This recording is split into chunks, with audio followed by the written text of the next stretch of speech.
美国媒体认为，中国新型的隐身轰炸机已经失去了存在价值，这种论断有道理吗？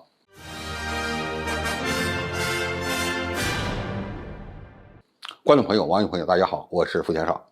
最近呢，有美国媒体刊文认为，说中国现在开发的新型隐身轰炸机，到目前为止呢，还没有正式亮相。那么显示其在研制过程中可能遇到了一些困难。而当中国已经成功试射了高参数武器系统之后呢，新型的隐身轰炸机恐怕已经失去了它的发展价值跟意义。无论从成本、技术还是解放军的作战需求来考量，新型的隐身轰炸机都有可能会胎死腹中。美国媒体称，新型的隐身战略轰炸机要想同时满足隐身性能好、速度快、航程远、载重量大等全部的优点，实现起来难度是非常大的。因为高参数武器系统的成本更为低廉，而且呢，它能够从太空对美国本土发动攻击，对美国来说，防御上恐怕会更加困难。那么现在的问题来了，美国的这些专家所提出的论点有道理吗？说的对吗？高参数武器系统的发展是否意味着中国会放弃对战略隐身轰炸机的发展，或者是降低其需求呢？我想这样的一个争论，说实在的，不是现在才出现的，早在上个世纪50年代，关于是要轰炸机还是要导弹的问题就已经提出来了。无论是美国空军还是俄罗斯的相应的国防部门都在讨论这个问题。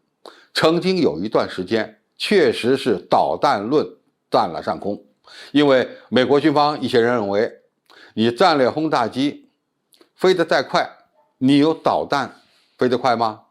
你飞得再远，你的航程有弹道导弹的射程远吗？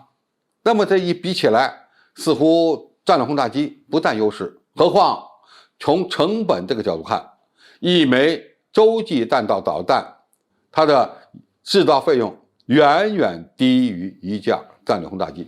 因此，美国的第二代超音速的战略轰炸机，比如说 XB70、B58，要么装备部队10来年就退役了，要么干脆就胎死腹中。但是经过战争实践，人们发现远程弹道导弹是不能取代战略轰炸机的。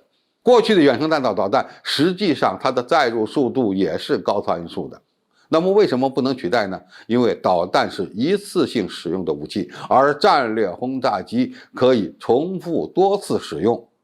那么它可以携带大量的弹药，过去是炸弹，后来是巡航导弹，对敌方的纵深目标发动攻击，而且一次它可以打击多个重点目标，这一点弹道导弹是做不到的。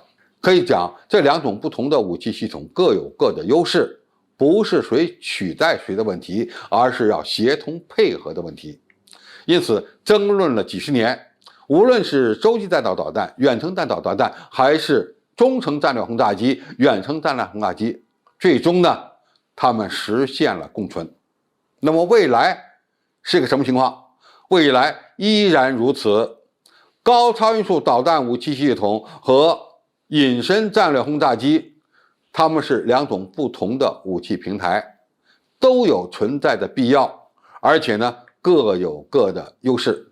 第二，隐身战略轰炸机的开发，实际上呢，是大国博弈的一个标志。隐身战略轰炸机也可以称之为国之重器，它在未来的作战中具有重要的意义。当然，它除了能够携带大量的弹药，远距离奔袭，对敌方的重点战略目标发动攻击之外，其实它最重要的作用就是对潜在的敌手实施战略威慑。不战而屈人之兵才是战争的最高目标。不打仗我就赢了，那靠什么？就要靠这些具有强大威慑能力的先进武器系统，从而呢，通过强力的威慑来维持地区的和平。这已经被几十年的历史经验所证实，因此我们不必听那些美国专家的忽悠。有了高超音速武器系统，就可以放弃隐身战略轰炸机的开发了。